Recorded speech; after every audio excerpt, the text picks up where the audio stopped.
వివాహం జరిగిన కొత్తలో స్వామీజీ అమ్మగారిని ఒక ప్రశ్న అడిగారు. ఎవరు ఎవరిని కాపాడతారు అని. ఆ ప్రశ్నకు అమ్మగారు ఇచ్చిన సమాధానం, అందరినీ కాపాడేవాడు ఆ పరమాత్మ, అందరికీ అతడే రక్షకుడు అని.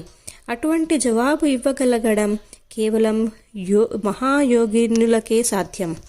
వివాహమైనాక రెక్కలు గలిగిన దైవదూత వచ్చి నీ భార్యతో శారీరక సంబంధం శాశ్వతంగా నిషేధిస్తూ పైవాళ్ళు ఆజ్ఞాపించారు. అది నీకు చెప్పడానికే వచ్చాను అని అన్నాడు. భలేవాడివయ్యా, నేను అంగీకరించినా ఆమె ఎంత నిరాశ చెందుతుంది అని శ్రీ దర్గాస్వామి వారంటే ఆమె హనుమంతుని అంశావతారం. ఆమె నడిగి చూడు అన్నాడు దేవదూత. ఆమె గారిని అడిగితే అంతకంటే మహాభాగ్యమా అని అన్నారు. నాటి నుండి తల్లి బిడ్డల వలె ఒకే చోట ఒకే ఇంట్లో జీవితాంతం నివసించారు. స్వామి పరమాత్ముని ప్రతిరూపం, ఆమె ప్రకృతి స్వరూపిణి. వారి దాంపత్య జీవితం ఆనాటి నుండి కేవలం సామాజిక సత్సంప్రదాయ పరిరక్షణకు, కర్మానుష్ఠానికి మాత్రమే. కామకలంకలం లేశమైన అంటని పవిత్ర అలౌకిక ఆత్మానుబంధం వారిది. వారి జీవితాలు ఈశ్వరార్పితమైనవి, ఆశయాలు ఉదాత్తమైనవి. శ్రీరామకృష్ణ పరమహంస శారదామాతల వలె దివ్య దాంపత్య జీవితం వారిది. కఠోర బ్రహ్మచర్య వ్రతాన్ని ఆచరిస్తూ ఆ దంపతులు దైవ స్వరూపులైనారు. శ్రీరామకృష్ణ పరమహంస గారు, శారదాదేవి గారు కూడా అలా ఒకచోట ఉన్నారు.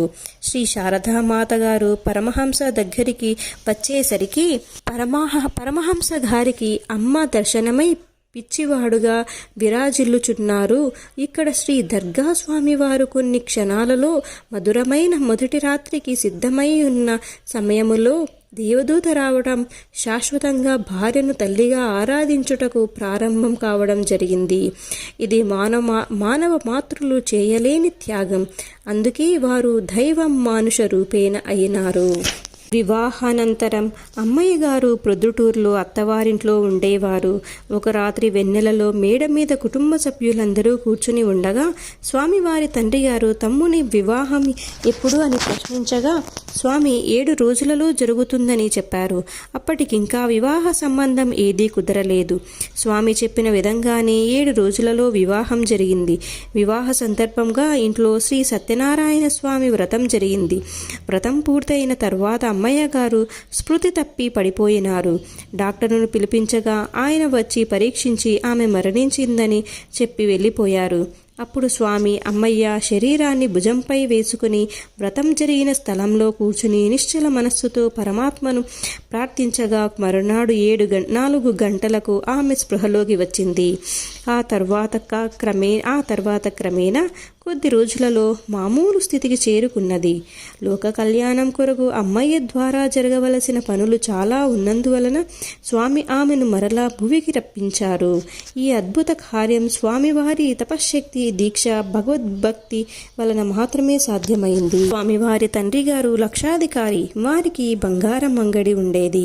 వివాహమైనాక స్వామి కొంతకాలం వారి తండ్రి గారి అంగడిలో పనిచేసినారు. ఒకరోజు ఉదయం అంగడికి వెళ్తుండగా జాగ్రత్తగా తీసుకువెళ్తున్న సంచిలో ఉన్న 30 ఉంగరాల గుత్తి కనిపించలేదు. స్వామి ఈ విషయం అంగడికి వెళ్ళిన తర్వాత గమనించుకున్నారు. తర్వాత వచ్చిన దారిలో వెతకగా ఆ ఉంగరాలు కనపడలేదు. స్వామి తండ్రి గారు తమ్ముళ్ళు ఎవరికో దానం చేసి ఉంటాడని భావించారు. కానీ స్వామిని ఏమీ అనక మౌనంగా ఉన్నారు.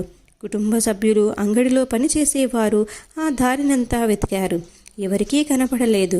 స్వామి విచారంతో ఇంటికి చేరుకున్నారు. అప్పుడు అమ్మయ్య, మన సొమ్ము అయితే నడివీధిలో పడినా ఎక్కడికి పోదు అని చెప్పారు. సాయంకాలం స్వామి మరలా ప్రయత్నించగా ఆ ఉంగరాలు నడివీధిలోనే దొరికాయి. ఉదయం నుండి సాయంత్రం వరకు ఆ వీధిలోనే ఎంతో మంది తిరిగి ఉంటారు. దొరికిన ఉంగరాలు పరిశీలించి చూడగా ఒక ఉంగరం తప్ప పోయిన మిగిలిన వస్తువులన్నీ దొరికాయి. అది ఓంకారం చెక్కిన ఉంగరం. తర్వాతి కాలంలో స్వామి ఈ సంఘటనను చాలాసార్లు నెమరు వేసుకునేవారు.